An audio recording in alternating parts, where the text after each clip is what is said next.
दोस्तों, आपने कई सारे बुद्धिमान गुरुओं और महान लोगों से यह सुना होगा कि शब्दों में बड़ी ताकत है। वह कहते हैं, शब्दों में इतनी ताकत है कि वह हमारे जीवन का रूप बदल देने में सक्षम है। पर जब हम और आप ये सुनते हैं तो हमारे मन में एक सवाल उठता है कि क्या ये सच है? क्या सिर्फ बातों से हम अपने और दूसरों के जीवन में परिवर्तन ला सकते हैं? जबकि हकीकत में तो कहा जाता है कि सिर्फ बातों से कुछ भी नहीं होता। भगवान भी उसी की मदद करते हैं जो लोग कुछ कर दिखाने में यकीन रखते हैं। तो सिर्फ शब्दों से बदलाव कैसे आएगा? तो अब इस हालत में हम किसकी सुने? हम क्या करें? क्या हम बातों और शब्दों पर ध्यान देना छोड़ दें और सिर्फ कर्मों पर ध्यान दें, या कहीं ना कहीं बातें और शब्दों का भी कुछ महत्व है? अगर आप भी अपने जीवन में कभी ना कभी इस विधा में फंसे हैं तो आज की यह वीडियो आपके लिए बनी है। आज हम जानेंगे कि शब्दों का हमारे जीवन में कितना बड़ा किरदार है और क्या वो सच में हमारे जीवन का रंग रूप बदल सकते हैं या नहीं।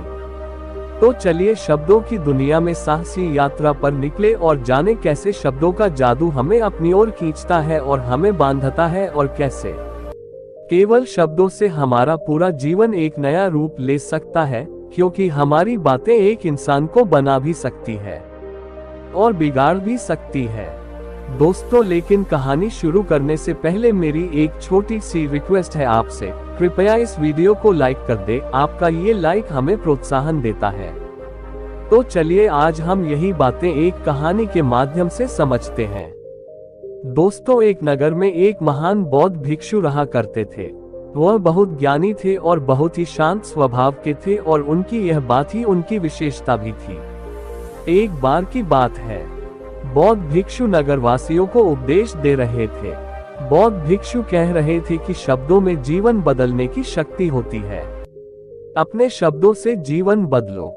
हम जो भी शब्द अपने लिए या दूसरों के लिए कहते हैं या जो भी बातें करते हैं उस पर हमें ध्यान देना चाहिए। इतना कहकर बौद्ध भिक्षु ने अपना उपदेश समाप्त किया और वहां से चले गए। एक दिन वह बौद्ध भिक्षु एक मार्ग से होकर गुजर रहे थे। उसी मार्ग से एक युवक होकर गुजर रहा था। उस युवक ने जब उन बौद्ध भिक्षु को देखा तो वह जोर जोर से हंसने लगा और कहने लगा, अरे साधु महाराज, आप तो ढोंगी हैं। आपके उपदेशों में ये कहने से कि शब्दों में बड़ी ताकत है, आपकी बात सत्य नहीं हो जाएगी। ये सब सिर्फ बातें हैं। भला ऐसे कैसे हो सकता है कि शब्दों से हमारा जीवन बदल सकता है?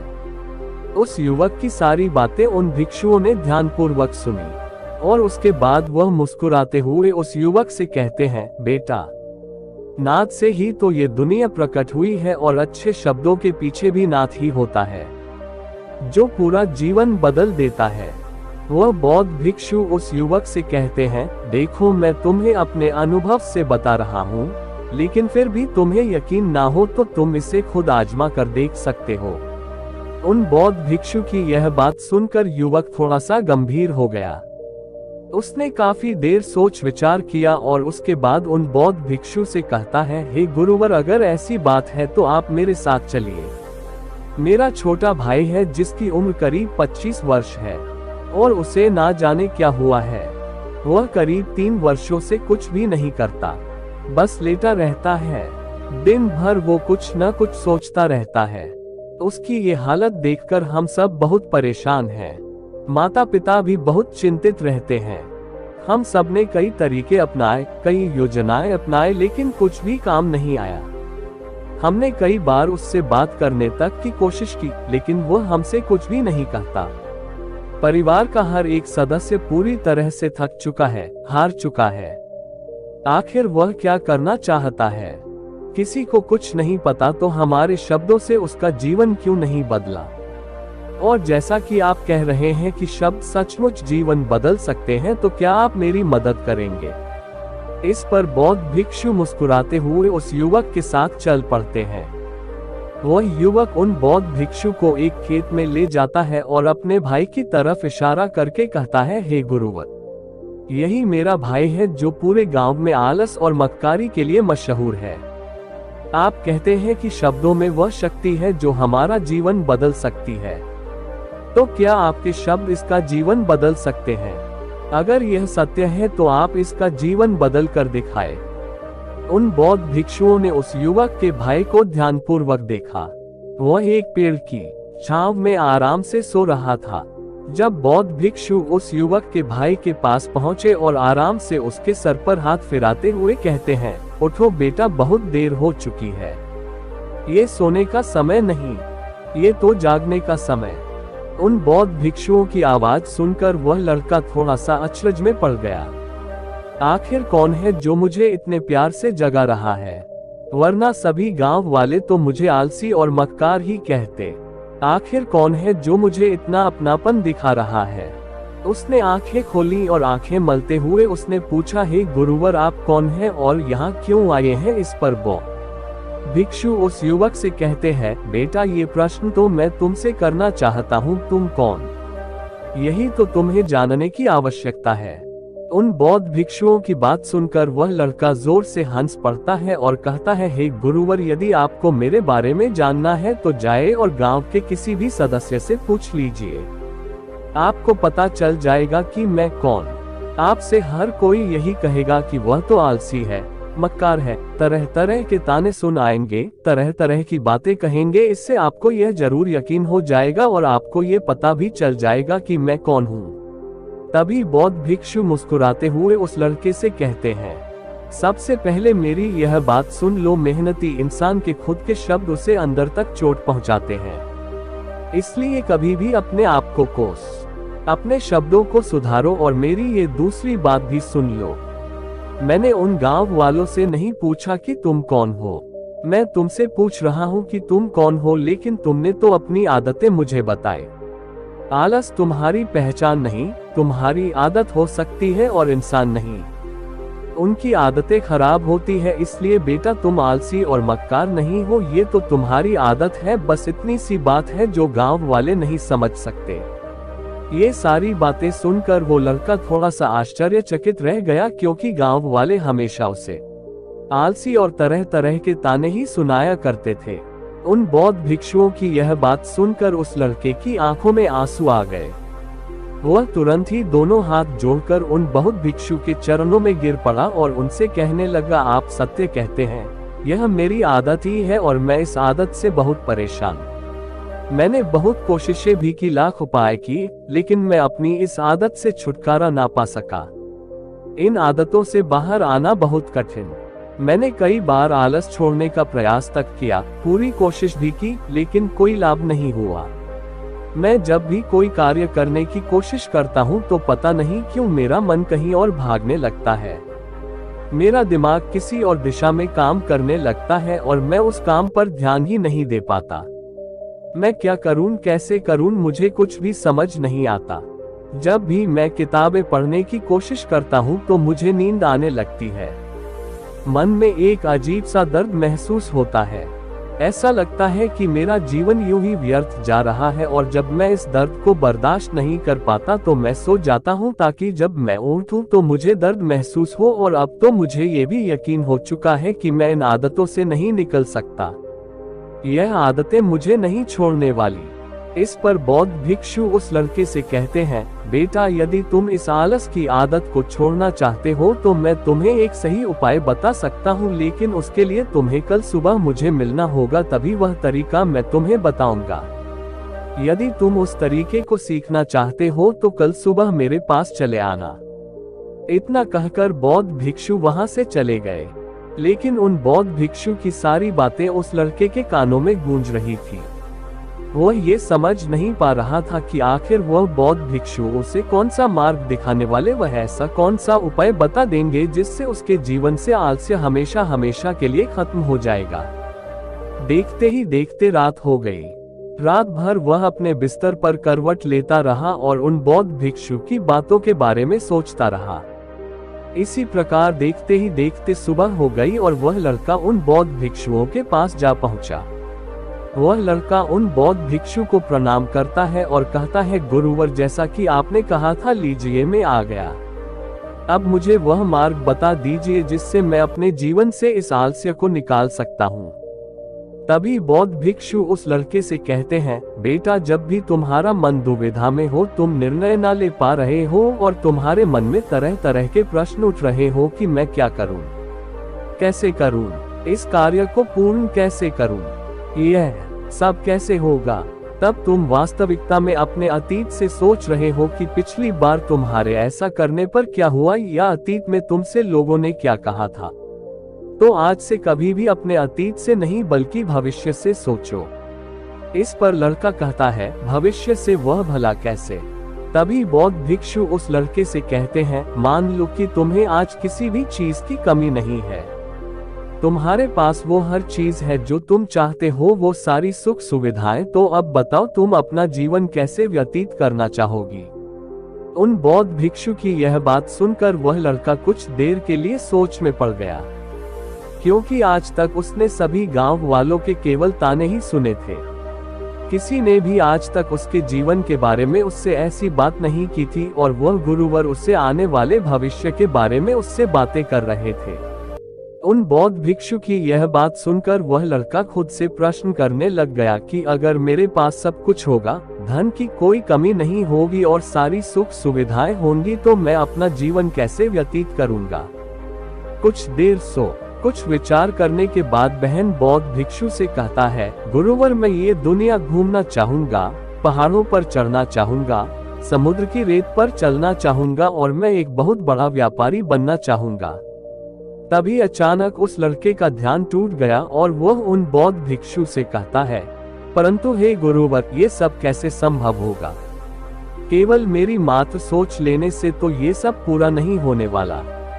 उसके ऐसा कहते ही उसके अतीत में बीती हुई सारी घटनाएं उसकी आंखों के सामने से गुजरने लगी और वह एक बार फिर से निराश होने लगा।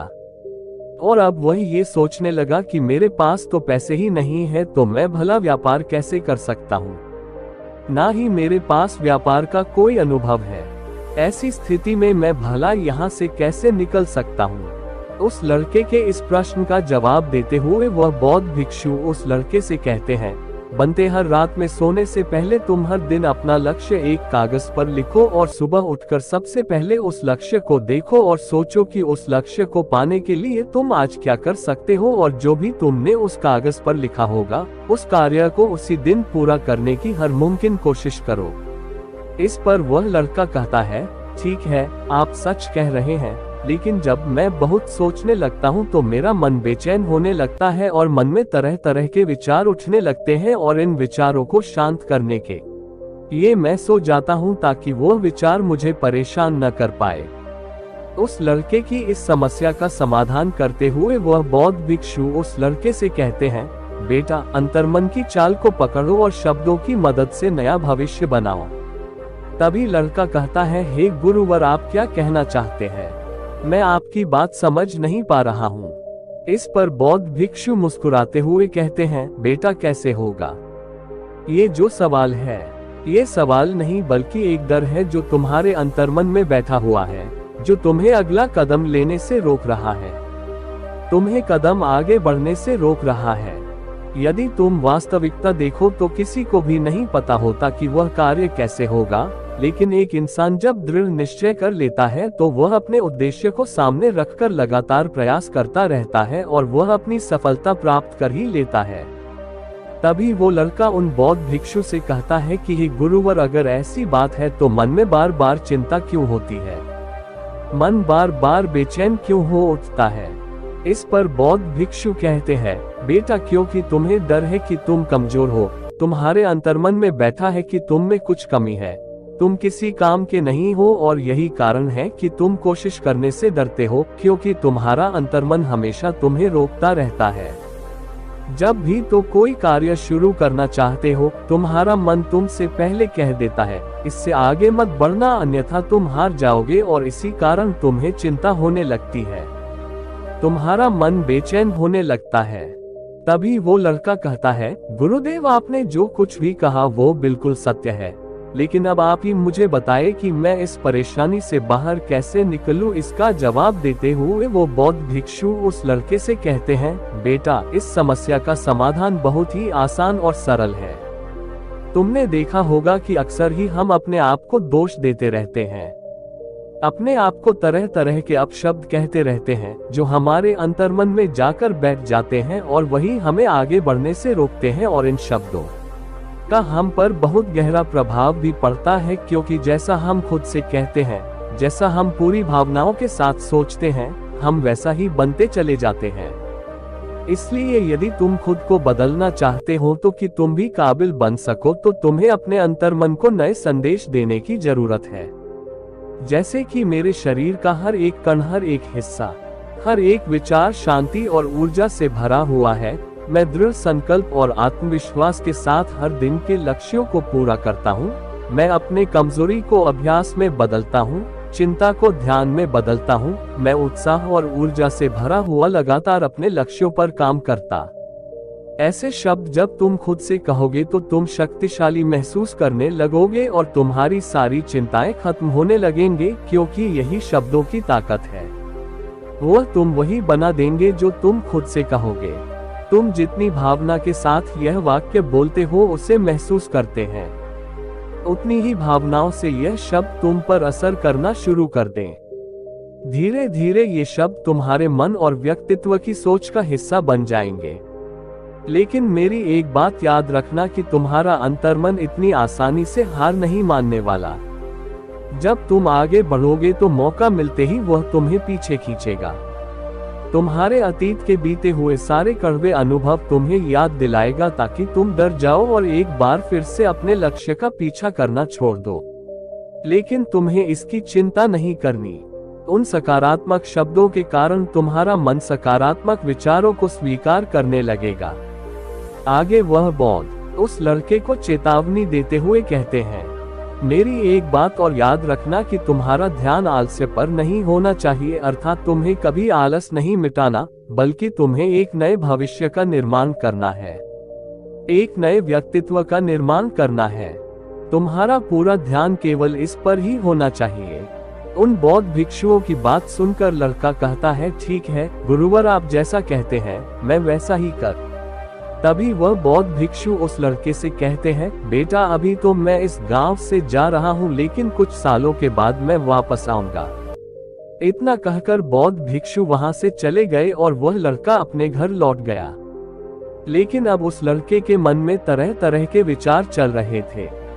वह लड़का ये सोच रहा था कि अगर मैं अपनी मनपसंद जिंदगी जीने लगूंगा, अगर मैं दुनिया घूमने लगा, नए लोगों से मिलने लगा और अपनी पसंद का काम करने लगा, तो मेरी जिंदगी कैसी होगी। उस बात को ध्यान करके उसने एक कागज पर अपना लक्ष्य लिखा और लिखकर सो गया। अगली सुबह जब उसकी आंखें खुली तो उसने उस पेपर पर लिखा हुआ लक्ष्य एक बार दोहराया।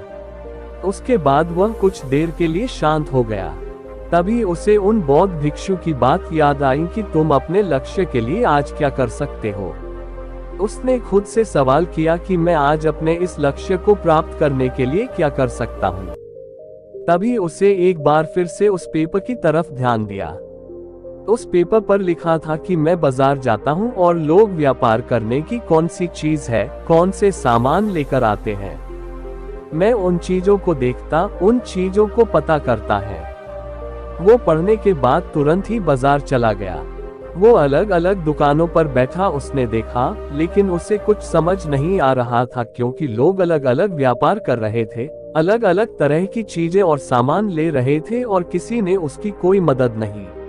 वह बहुत उदास हो गया और निराश होकर वापस घर लौट आए।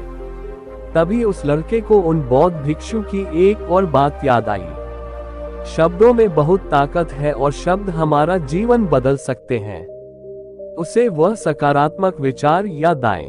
वह उन्हें सुबह शाम दोहराने लगा और अब से वह हर दिन ऐसा ही करता। देखते ही देखते 1 महीना बीत चुका था, लेकिन अब तक उसके जीवन में कोई बदलाव नहीं आया था।